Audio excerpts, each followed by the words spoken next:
Welcome to this edition of In Conversation with HSE People with me, Christian Harris.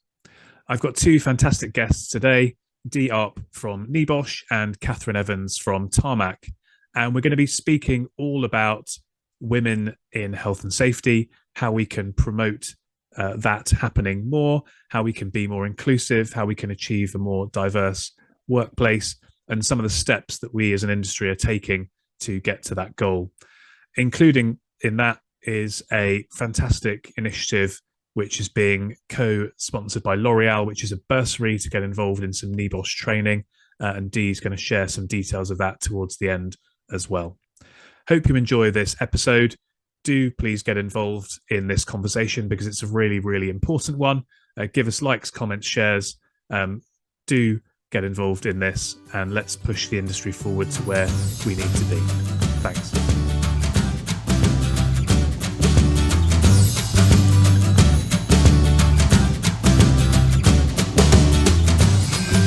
So thank you for joining us today on this podcast. Delighted to be joined by Dee and Katherine.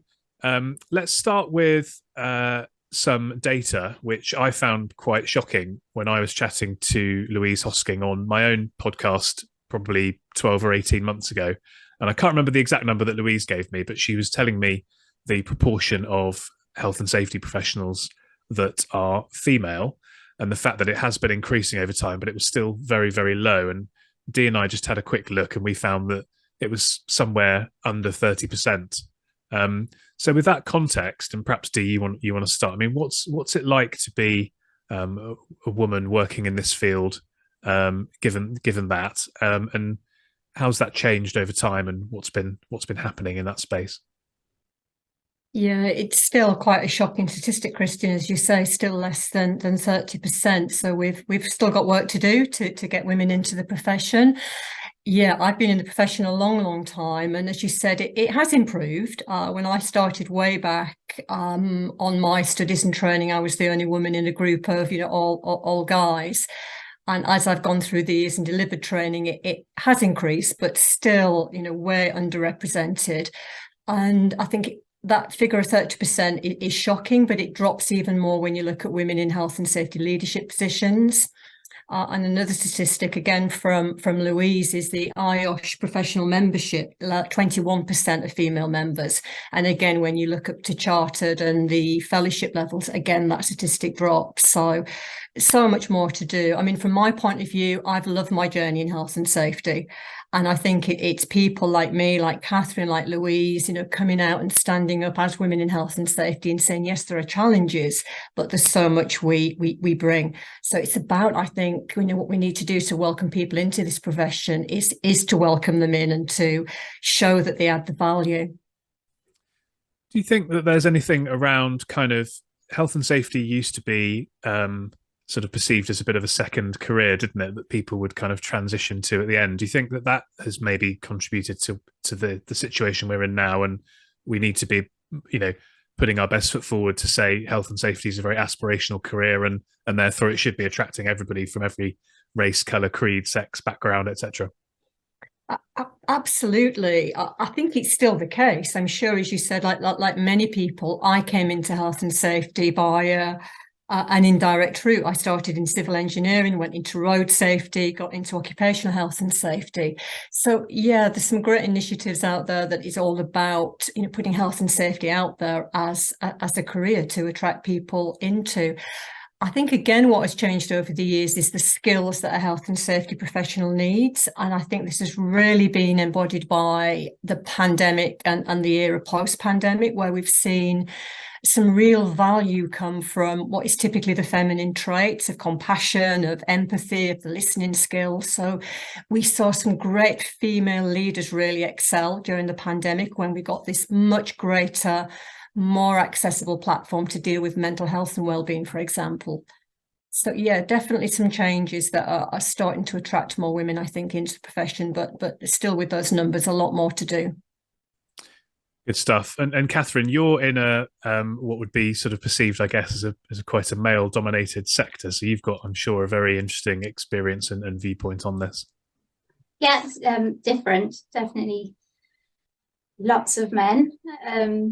It's changing slowly, but it is really slowly. And what I do for a job with the geotechnical side of it, we run alongside health and safety department because they are just so different to making a working area safe compared to making a rock face safe. So it's like the geology background of it and the engineering side of it.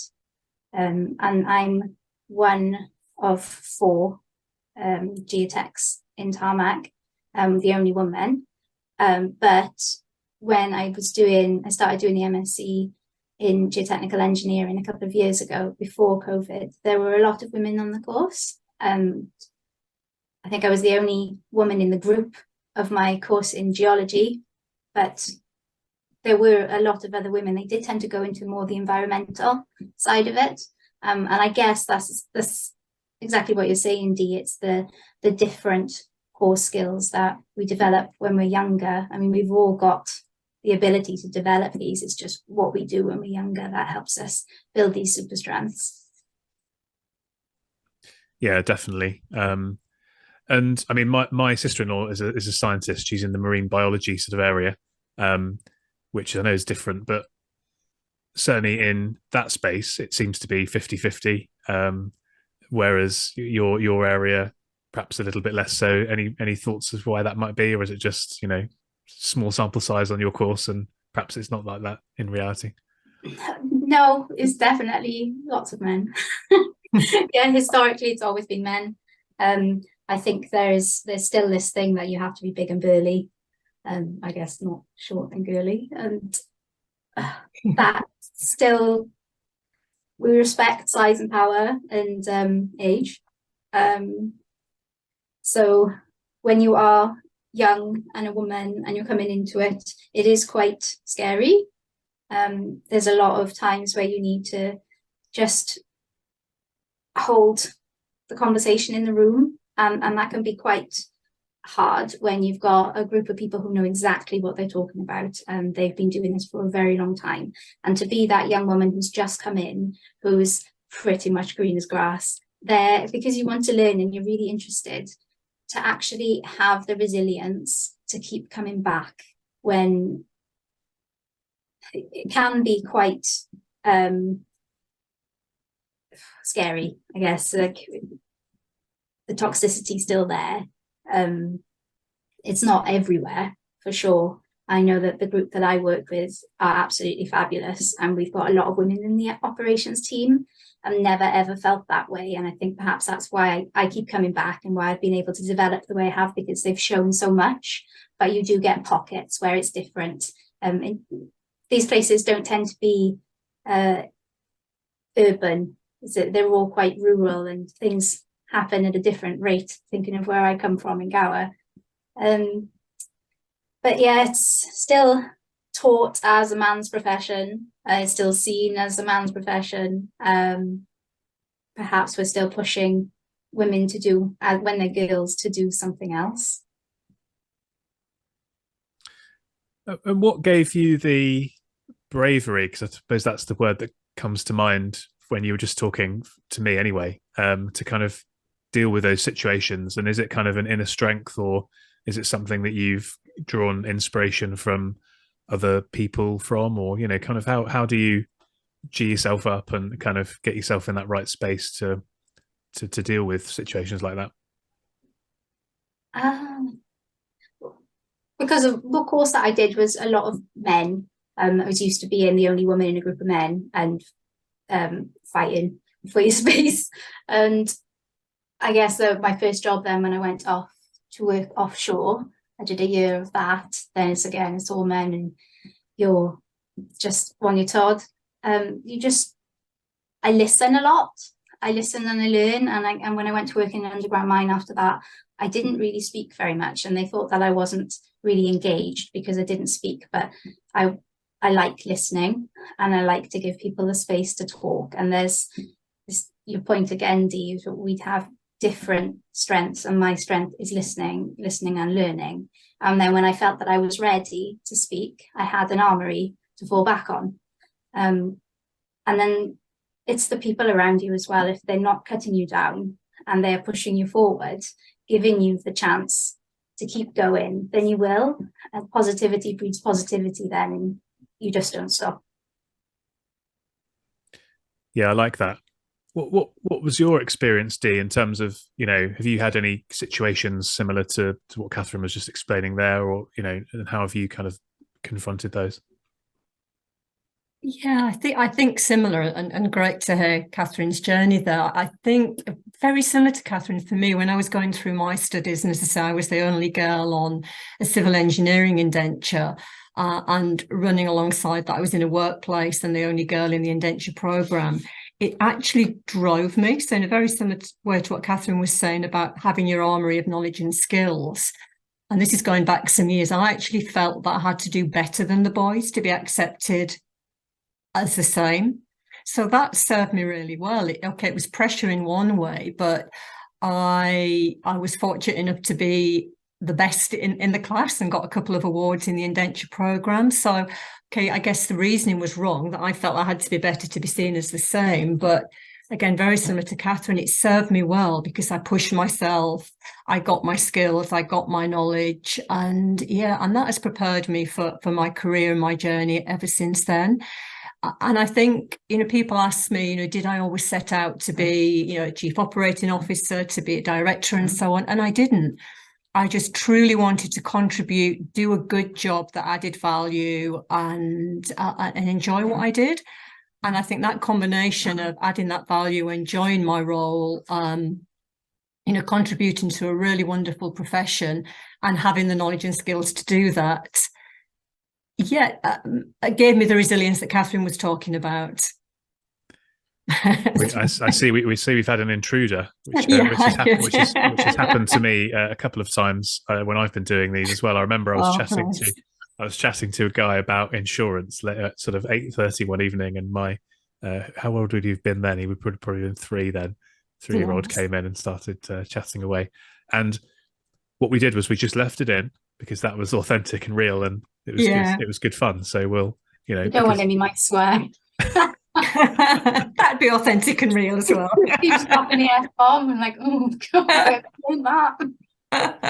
Yeah, we'll try and keep it safe for work. We are on a safety conversation after all, so we don't want to do anything too over the top.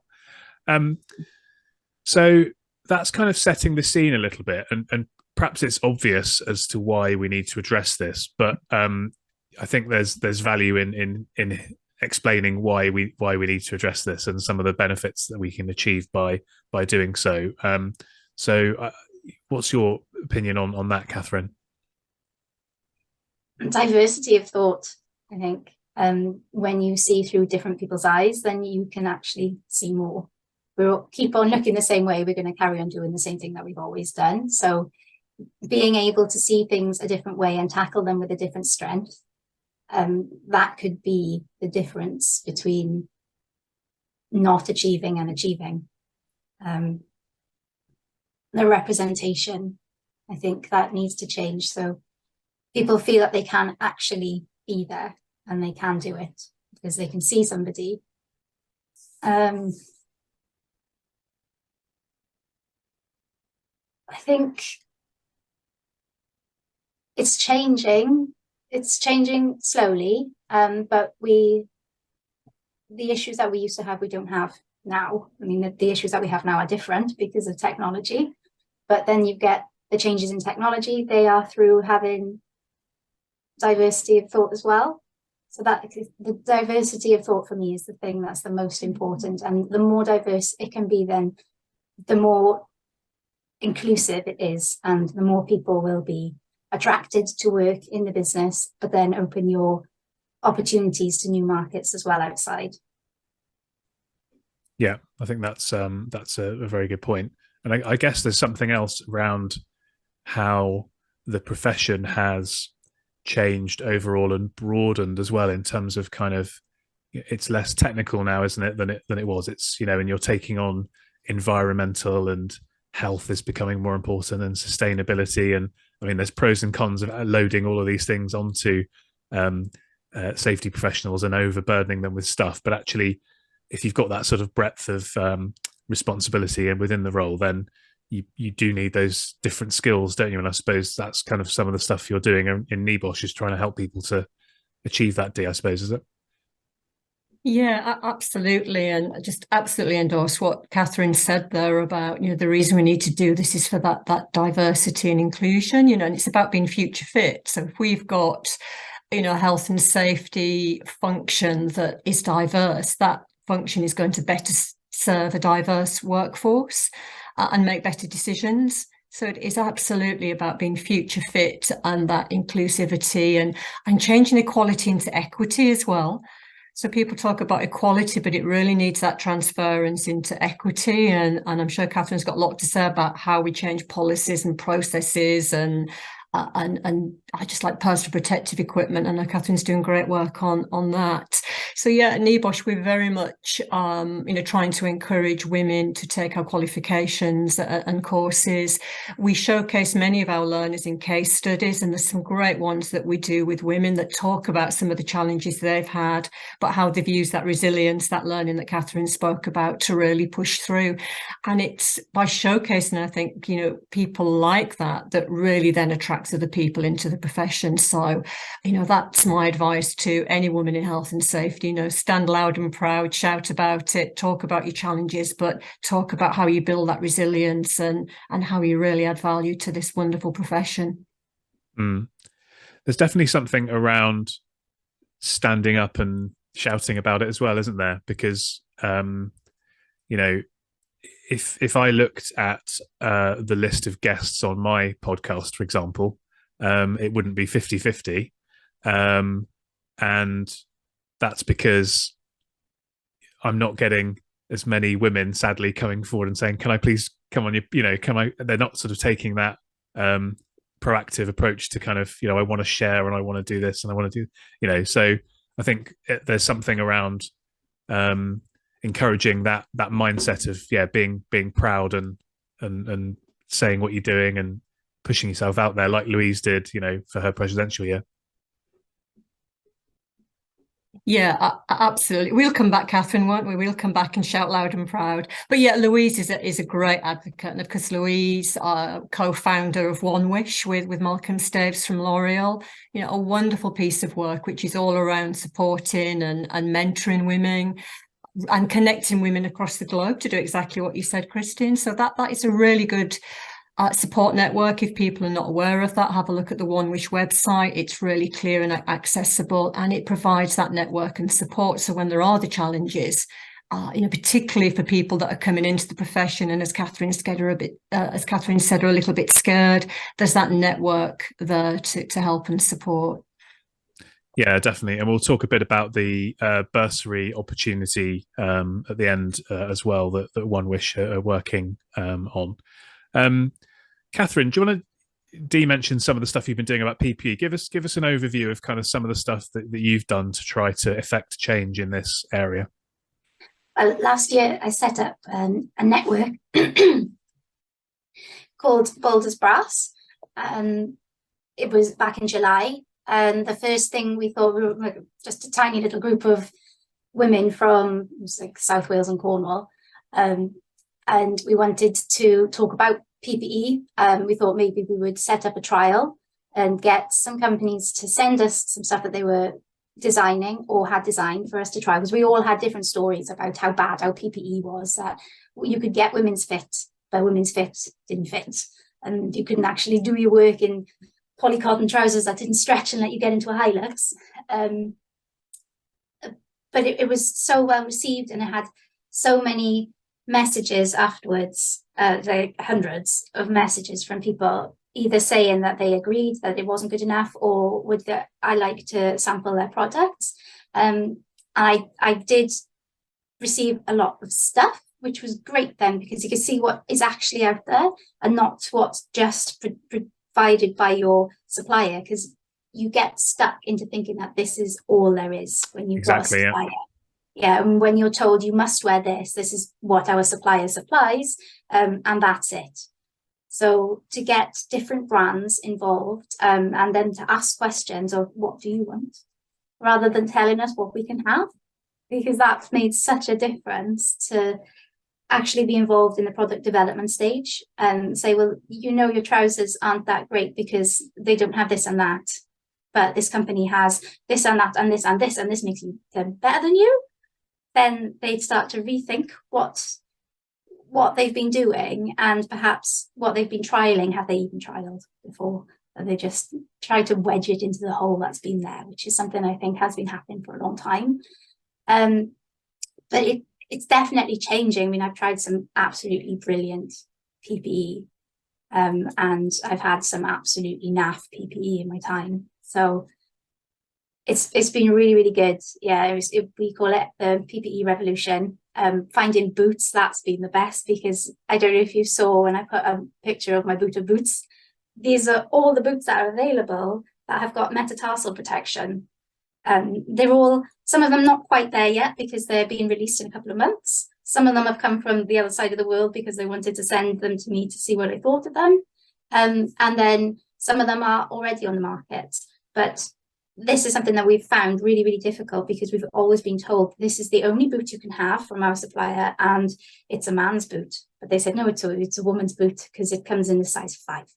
It's not. It's a man's boot that's been shrunk down to a size 5, so it doesn't fit around the ankle. You have to grip your toes to get your foot to stop sliding inside the boot because it's so wide. So you're doubling up on enormous socks already. So you've got really hot, sticky, sweaty feet, which is absolutely a no-no if you've got diabetic foot care issues. And then there's additional risk of twisting your ankle because it's just not tying onto your foot. Then you've got the musculoskeletal issues that you have from wearing really poorly fitting boots over time. So you think of women who have been in these boots for the last 20 years, and now their pelvis aches because their body is having to change the way, like their muscles have had to change the way they support their body every time they put on their work boots. And then when they go back into their women's fitting boots, they have to change back. Yeah, it's a massive minefield, isn't it? And I mean, just my PPE understanding is very much focused around footwear, obviously, because that's kind of involved in my world. And it's one of these. There's a huge amount of misunderstanding about all aspects of, you know, safety shoes. You know, just because it's a safety shoe doesn't mean it ticks this, that, or the other box. But as you say, the key thing is it's got to be comfortable to wear, and it's got to be fit for purpose, because otherwise you find people either injuring themselves and doing damage to themselves, like you said, or perhaps if you're in a less high hazard industry, so let's say you're working in a restaurant or something, you're given these shoes to wear, but you just don't wear them, and then you're unsafe from that perspective as well. So I think it's really, really important to get this right. And I suppose the other thing to say is, you know, we've been talking about female working as a health and safety professionals, but PPE is across all jobs, all functions of work. And so you are going to find, I'm sure, certainly if you think of, like I said, hospitality, that will be 50-50, I'm sure. If not, it might even skew towards females. So this really is important work and affects a lot of people. And you must be quite proud of some of the stuff you're doing, Katherine. Yes. Yeah, it's loaded, and it does make me really proud. This, one of my values is being useful, and I feel like I'm actually being useful for women, but not just women. I mean, it's helping other people as well. It's helping show that the PPE available right now isn't inclusive. We're still just targeting the overrepresented group of industry, which is like an average size non-religious man. Yeah, I mean, I find, you know, just from my own personal experience, I find it hard to get clothes that fit me quite often, because I've got very broad shoulders, and I've got quite big thighs, you know, and I'm quite tall, but my chest isn't my shoulders are broad, but my chest is not quite, you know, so it's, yeah, just from my perspective, I know that getting stuff to fit is difficult. Yeah, we aren't all average. I mean, we're people. We're made up of all different shapes and sizes. So just this average thing it's gone on long enough. Yeah, and I must say, being useful seems like a very good value to me. yeah, it's useful and impact, and I feel like I'm ticking both of those with what I'm doing now.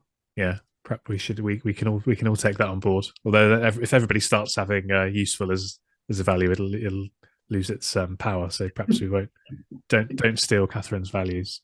Come up with your own, but you can still endeavour to be useful. What are some of the other things that that you're seeing, Dee, either from NEBOSH or within the industry as a whole, more widely, that are trying to move us in the right direction on this topic? I think what's really helped, you mentioned earlier, Christian, about the extending role of the health and safety professional, and we do need to be mindful of not extending that too much, because over the years the environment's got tagged on. But I think what is really super and useful now is the whole piece around sustainability and human capital, because that is really, joining the dots and connecting so many professions. And I think the pandemic, in a really challenging, obviously really beyond challenging situation, did some great things as well. And it did really connect professions as we all shared the same issues. So that connectivity between, the health and safety profession, occupational health, human capital, HR people, it's all about looking after people. It's all about having people, at the heart of your organisation, recognising the value that they bring and looking after them. So I think that really is helping to drive some change, and it's recognising that those feminine traits that we mentioned earlier are really needed, and that women really bring a lot to that piece. But, we mentioned L'Oreal earlier. They, for many years, even way before the pandemic, have been doing some great work, led by Malcolm Staves there. They absolutely recognise that everybody, whatever their background, culture, gender, brings the same value to the organisation, and they really embrace that, and they work so hard not just to deliver that within their own organisation, but beyond into other organisations. They'll share their best practice. They work within communities as well. And you look at some of their numbers, they're not at 20 or 30% representation. Their board members, their managers are way up there at 50% and beyond 50%. So, yeah, and I think the great thing about L'Oreal and there are other organisations out there doing great work is that they're sharing the best practice. So they are, helping other organisations to get on board with some of these changes. Yeah, and then again, sharing is putting your foot forward and promoting and explaining and being active about it, because you can do great stuff, but if you kind of keep it to yourself, then it doesn't help other people, does it? Yeah, absolutely. And there's this bursary, isn't there, that you guys are involved with, aren't you? I think. So yeah, we have really proud to be involved with this. We have a bursary that offers 5 places to women internationally on the NEBOSH International General Certificate. So yeah, first time we've run that, and that's all about bringing people into the profession, trying to attract women in and get them onto that first foothold of a career in health and safety. Yeah, so really super proud to be working with L'Oreal on that. That's the NEBOSH L'Oreal bursary. Where can people find out more about that? How can they get involved? What are the timelines and all that kind of useful information? So they can look on the NEBOSH website for information on that. They can contact me directly or look on the L'Oreal website. Okay, perfect. Yeah, it was something we should definitely support, and I'm sure whenever this goes out into the ether, into the wider world, there'll be links to all of that information in the show notes as well. I won't be doing that bit myself, but I'm confident that those will be there, along with contact details and LinkedIn profiles for us all, and all of that kind of cool stuff as well. So if we start to bring this to a bit of a close then, guys, I'm just wondering whether you, and perhaps we'll start with you, Katherine, whether you might give a bit of advice, and I'll leave it up to you.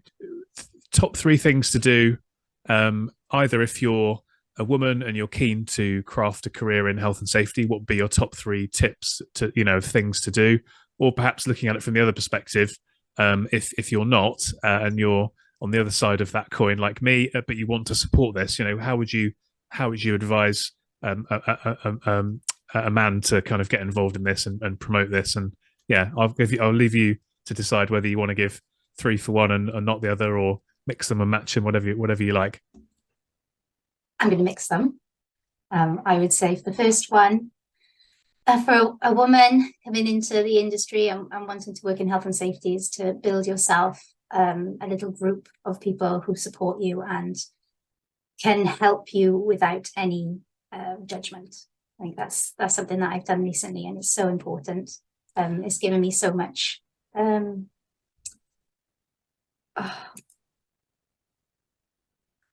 more confidence in myself, and like to step over my imposter syndrome.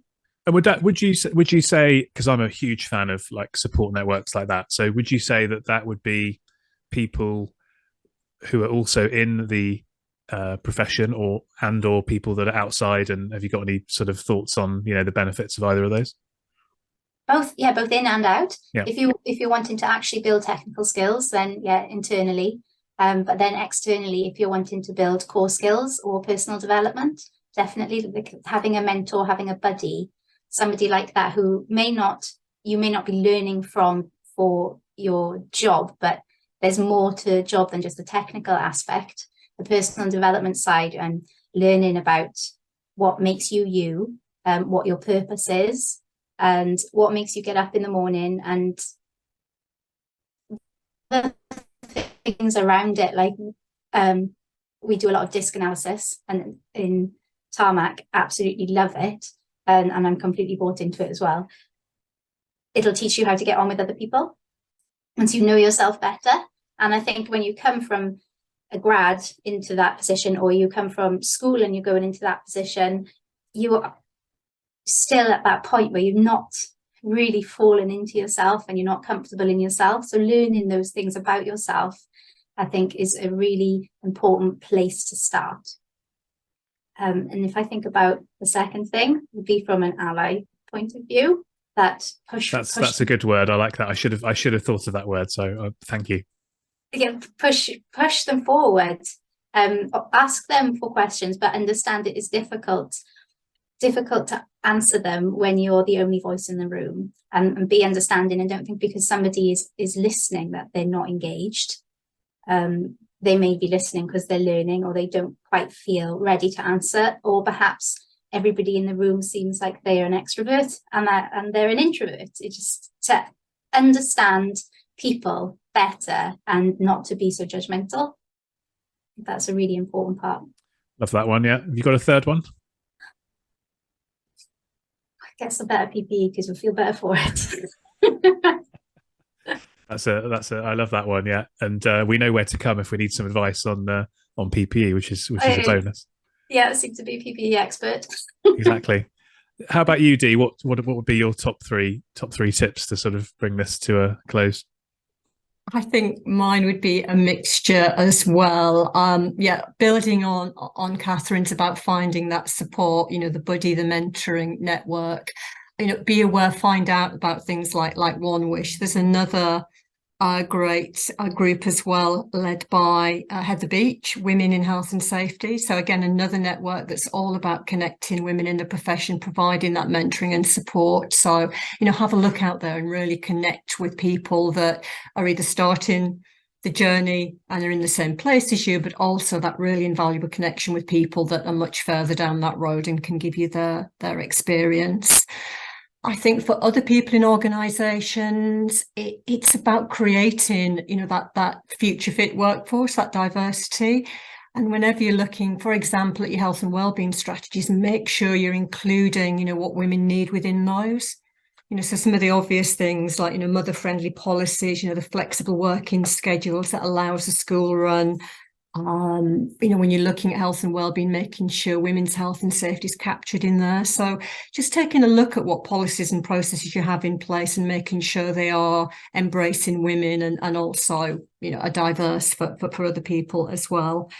And a third one, I think I'll go back to the be loud and proud. Don't take your time to learn and to listen, but be proud of the skills that you can bring. We're all different. We all have different skills and qualities. We can all learn from each other. So be really super proud of what you bring into the profession, and know that you do add value. That's great, guys. Thank you so much for that. Really enjoyed this conversation. Do check out the show notes, because there'll be links to connect and learn more. So I'm sure we'll be linking to LinkedIn profiles and email addresses and all that kind of good stuff. If there's anything else in specific you wanted to plug before we wrap up, then let me know. I don't think there's anything else either of you wanted to mention. Block ladder PPE. Brilliant. No, that was great. Thank There we you. go. Real pleasure to be involved in that. Thank you both. Perfect. And thanks for joining us, and look forward to seeing you again on another edition of the In Conversation with HSE People podcast. Thanks a lot. Thank you.